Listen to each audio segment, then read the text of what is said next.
ఏంటో గాని ఉన్న పాటుగా అమ్మాయి ముక్కు మీద నేరుగా తరాల నాటి కోపమంతా ఏరుపేగా నాకంటూ ఒక్కరైనా లేరుగా నన్నంటుకున్న తారవేనువా నాకున్న చిన్ని లోకమంతని పిలుపేగా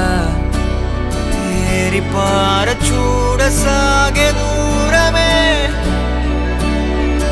ఏది ఏది చే